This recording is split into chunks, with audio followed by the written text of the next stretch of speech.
दामाजी पंत एक भक्त थे महाराष्ट्र में। महाराष्ट्र में एक बार अकाल पड़ गया था और उस अकाल में अनेक लोगों की जानें जा रही थीं। दामाजी पंत एक राजा के सूबेदार थे, तो एक नगर का जितना भी टैक्स आता था व्यापारियों का, लोगों का, वो सब एक नगर के एक व्यक्ति के पास आता है। ऐसे अनेक नगरों के व्यक्ति इकट्ठा करके राजा को देते। तो एक नगर के सूबेदार थे।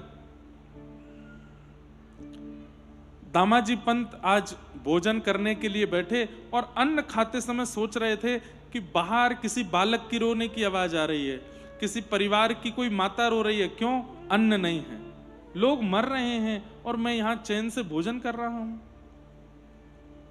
बाहर निकल करके देखा, भूखमरी, लोग मर रहे थे, बच्चे रो रहे हैं, अपनी माता से कह रहे हैं हमें भूख लगी, कुछ खिलाओ। कई बच्चे तो मिट्टी खा रहे थे, भूख सहन नहीं कर पाए तो मिट्टियां खा रहे थे। ये सब देख करके जब दामाजी पंत का हृदय द्रवित हो गया तो मन में सोचने लगे मैं कैसे बैठा रह सकता हूं।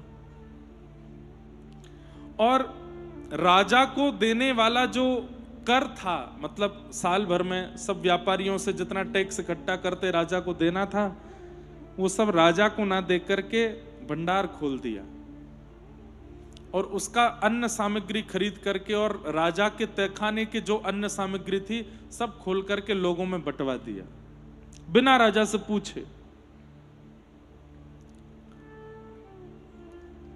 राजा को जब ये बात पता चली तो राजा कोई मुस्लिम था, उसने तुरंत आदेश जारी कर दिया कि दामाजी पंत को इसी वक्त पकड़ लो, हथकड़ियां लगाओ और पकड़ करके सूली पर चढ़ाओ, मृत्यु दंड दो इनको। परम भक्त थे दामाजी। देखो कैसा प्रेम करते हैं ठाकुर जी।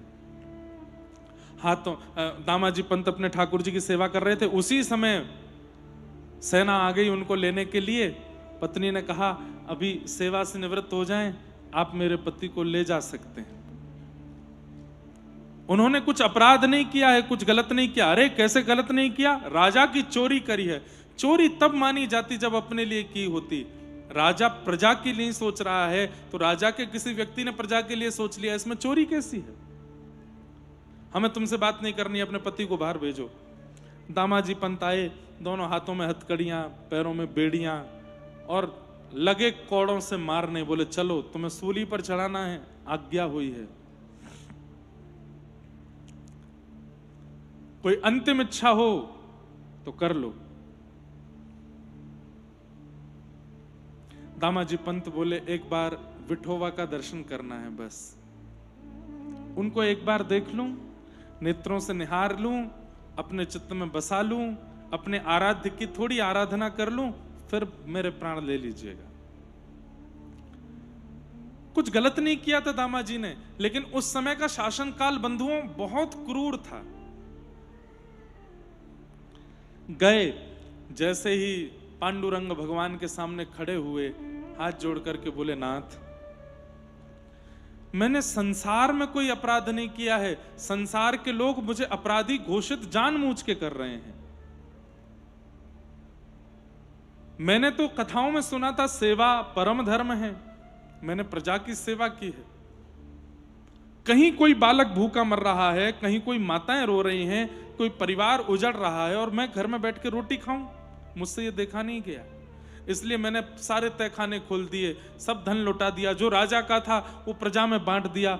और मेरे बांटने से कितने बालकों को अन्न मिल गया, कितना परिवार बच गए। यदि अब भी मैंने अपराध किया है तो मेरी एक इच्छा है नाथ कि मुझे दंड आप दीजिए। मैं इन क्रूरों के हाथ नहीं मरना चाहता, आप सूली पर चढ़ा दीजिए, हंस हंस के चढ़ जाऊंगा। मेरी ये अंतिम इच्छा है। हे नाथ, मेरे जीवन में मैंने जितनी साधना की, जितना भजन किया, जितना तप किया, जितना, सबका बस एक ही बल चाहिए, मेरे प्रियतम के हाथों मेरे प्राण जाएं। बस इतना मेरे ऊपर अनुग्रह कर दीजिए। और ऐसा सिर नवा करके रोने लगे पंडरीनाथ भगवान के सामने। प्रबल प्रेम के पाले पड़कर हरि को नियम बदलते देखा, अपना मान टले टल जाए, भक्त का मान न टलते देखा। ठाकुर जी आपके नेत्रों में आंसू नहीं देख पाते। अगर वो आंसू संसार के लिए हैं, अपनी किसी पीड़ा की वजह से, तो कोई दिक्कत नहीं, तो ठाकुर जी देख लेते हैं। लेकिन यदि वह आंसू उनके लिए निकल रहा है, ठाकुर जी के लिए ही आ रहा है, तो ठाकुर जी देख नहीं पाते। कभी उनके लिए आंसू निकाल के देखो, और कहीं उनके सामने ही वो अश्रु प्रकट हो गया, थोड़ी देर बाद अनुभव करेंगे आप कि ठाकुर जी कहीं ना कहीं से कुछ ना कुछ ऐसा करेंगे कि आपके आंसू पहुंचे जाएं। वो नहीं देख पाते। कितनी बार अनुभव ऐसा किया कि ठाकुर जी के सामने नेत्र सजल हुए, तुरंत ठाकुर जी ऐसी कोई योजना व्यवस्था बनाते हैं कि आप खिलखिल करके हंसने लगो, आप रो नहीं पाओगे। वो नहीं देख पाते आपका रोना।